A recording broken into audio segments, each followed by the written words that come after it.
देखिए, एक चीज हम सभी के पास इक्वल है, वो है समय।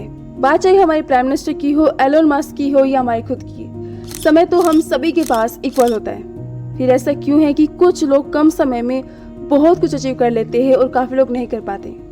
आपने देखा होगा कि कुछ स्टूडेंट ऐसे होते हैं जो थोड़ी सी मेहनत करते हैं और उसी में एक अच्छा रिजल्ट अचीव कर लेते हैं, और काफी स्टूडेंट घंटों मेहनत करते हैं, पूरा दिन मेहनत करते हैं, उसके बाद भी वे वो रिजल्ट अचीव नहीं कर पाते जो वे करना चाहते थे। तो रीजन क्या है?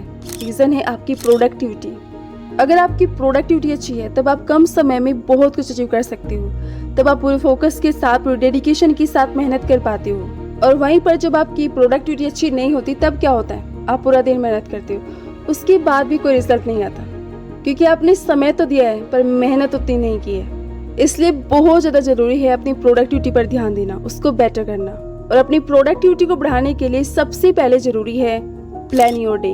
आई नो चीज़ आपने काफ़ी बार सुनी होगी कि अपने डे को प्लान करो, अपने वर्क को प्लान करो। ऐसा इसलिए क्योंकि ये सबसे ज़्यादा ज़रूरी है। जब आप अपने डे को प्लान करके चलते हो तब आप पूरे फोकस के साथ, पूरे डेडिकेशन के साथ मेहनत कर पाते हो, और प्लानिंग आपके माइंड को डिस्ट्रैक्ट होने से बचाती है। अगर आपको 10 काम भी करने हैं तो आपका मन ये नहीं होता कि यार ये भी करूँ, वो भी करूँ, कैसे होगा। नहीं, प्रॉपर प्लानिंग से आपको पता होता है कि मुझे किस काम को कितने समय में पूरा करना है, और आप बेहतर ढंग से अपने हर काम को अच्छे से समय पर पूरा कर पाते हो। और हर सक्सेसफुल पर्सन ऐसा करता है। इसलिए अपने दिन की शुरुआत में या सोने से पहले अपने डे को प्लान जरूर करें। और पिछले काफ़ी समय से मैं इस चीज़ को रेगुलर फॉलो कर रही हूँ, जिस वजह से मुझे सुबह उठकर पता होता है कि आज मेरे लिए सबसे ज़्यादा ज़रूरी क्या है, किस चीज़ को मुझे कितना समय देना है। और इस वजह से मैं अपने हर काम को पूरी प्रोडक्टिविटी के साथ पूरा कर पाती हूँ। इसलिए हर रोज़ अपने डे को प्लान जरूर करें। और इसी के साथ डीप वर्क एवरी डे। अपनी प्रोडक्टिविटी को बढ़ाने के लिए आपको हर रोज डीपली वर्क करना होगा, यानी कि दिन के 2 से 3 घंटे ऐसे होने चाहिए जहाँ पर कोई डिस्ट्रैक्शन नहीं, आप पूरे फोकस के साथ, पूरे डेडिकेशन के साथ मेहनत कर सके और अपनी पढ़ाई को, अपने गोल को अपना 100% दे सके। क्योंकि जब आप हर 10 मिनट में ब्रेक लेते हो पढ़ाई के दौरान या फिर वर्क के दौरान, तो ये चीज़ आपकी प्रोडक्टिविटी को पूरी तरह से ख़त्म कर देती है। एग्जाम्पल के लिए अभी आपने पढ़ाई स्टार्ट की, आपको 10 मिनट हुए नहीं कि आप ब्रेक ले रहे हो, कभी आप खाना खा रहे हो, कभी आप किसी से बातें कर रहे हो, कभी आप मोबाइल चेक कर रहे हो। नो, इस तरह से आपको नहीं चलना है। अगर आप इस तरह से चलकर मेहनत करते हो तो उसका कोई फ़ायदा नहीं, क्योंकि इस तरह से मेहनत नहीं होती। ना तो आपका फोकस बनता है और ना ही आप पूरी प्रोडक्टिविटी के साथ मेहनत कर पाते हो। इसलिए इस चीज़ को यहीं पर ही पूरी तरह से स्टॉप कर दीजिए। भले ही आप 1 घंटा मेहनत करें, पूरे फोकस के साथ, पूरे डेडिकेशन के साथ मेहनत करें, क्योंकि जब आप मेहनत करते हो ना तो धीरे धीरे आपका फोकस बढ़ता है। और जब आप इस तरह से ब्रेक लेते हो, जो फोकस बना था वो पूरी तरह से टूट जाता है और आपको फिर से 0 से स्टार्ट करना पड़ता है। इसलिए बहुत ज़्यादा ज़रूरी है कि आप ये गलती ना दोहराएं।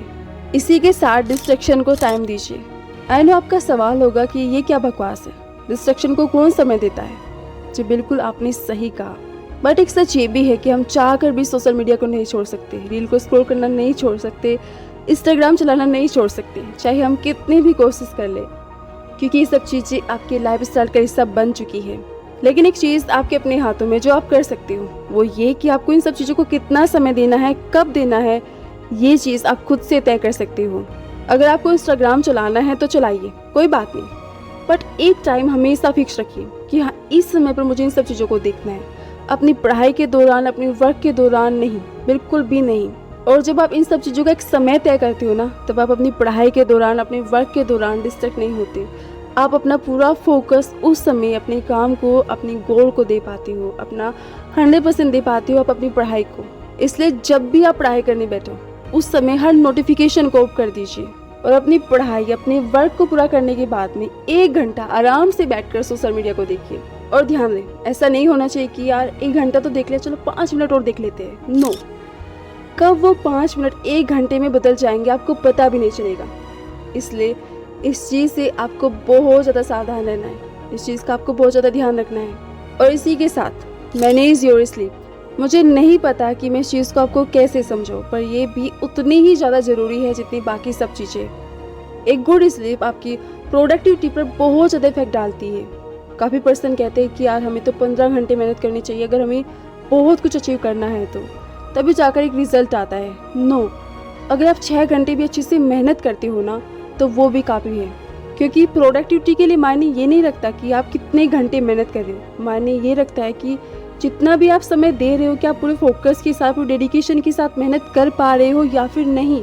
और ज़्यादा मेहनत करने के लालच में हम हमेशा अपनी नींद से कॉम्प्रोमाइज़ करते हैं और हमारी स्लीप हमारी प्रोडक्टिविटी पर बहुत ज़्यादा इफेक्ट डालती है। आप बिलीव नहीं करोगे कि जिस दिन हम अच्छी नींद नहीं लेते उस दिन हमारी प्रोडक्टिविटी 1-2% नहीं बल्कि 50% कम हो जाती है। इसलिए बहुत ज़्यादा ज़रूरी है समय पर सोना और गुड स्लीप लेना। ऐसा नहीं होना चाहिए कि यार आज तो 2 बजे सोना है, कल 3 बजे। नो, एक फिक्स टाइम हमेशा होना चाहिए। अगर आप 2 बजे सोना चाहते हो तो 2 बजे आपको सो जाना है, क्योंकि जितना ज़्यादा ज़रूरी है गहरी नींद लेना उतना ही ज़्यादा ज़रूरी है समय पर सोना।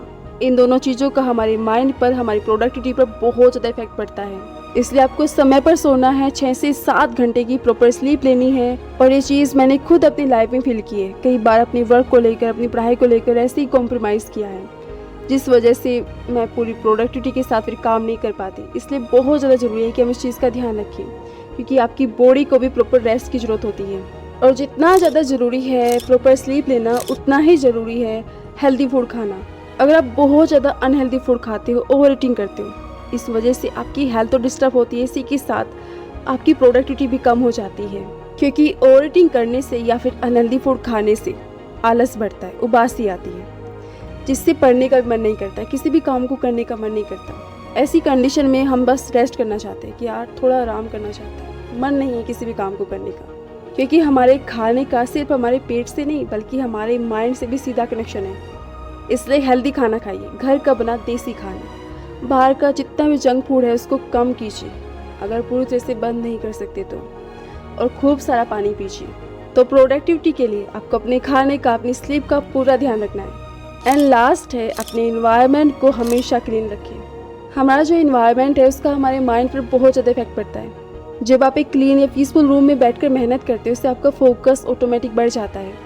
और जहाँ पर चीज़ें बस ऐसे ही फैली हुई है, चाहे आपकी टेबल हो, आपका रूम हो, इस वजह से आपका फोकस पूरी तरह से डिस्टर्ब हो जाता है एंड आप प्रोडक्टिविटी के साथ काम नहीं कर पाते। इसलिए अपने रूम को, अपनी टेबल को हमेशा क्लीन रखें और एक शांत इन्वायरमेंट में बैठकर मेहनत करें। इससे आपकी प्रोडक्टिविटी बढ़ेगी एंड आप जल्दी अपने गोल को अचीव कर पाओगे। सो गाइस, ये सभी वो लर्निंग्स है जिनके थ्रू मैंने अपनी लाइफ में अपनी प्रोडक्टिविटी को बढ़ाया है, बहुत ज़्यादा बेटर किया है।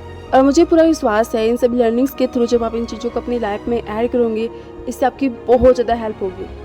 सो प्लीज़ इन सभी लर्निंग्स को अपनी लाइफ में ऐड कीजिए और 1 वीक पूरे फोकस के साथ देखिए कि आपको कहाँ पर कितना ज़्यादा डीपली वर्क करने की ज़रूरत है, ताकि आप पूरी प्रोडक्टिविटी के साथ अपने हर गोल को अचीव कर सकें, उसके लिए मेहनत कर सकें। तो गाइस, प्लीज़ मुझे कमेंट करके बताइए कि ये सभी लर्निंग्स आपको कैसी लगी, आपके लिए कितनी ज़्यादा हेल्पफुल रही। मैं जल्दी मिलती हूँ आपसे एक नई वीडियो के साथ। तब तक आप हमेशा की तरह खुश रहिए और हमेशा अपनी लाइफ में आगे बढ़ते रहिए। Bye bye.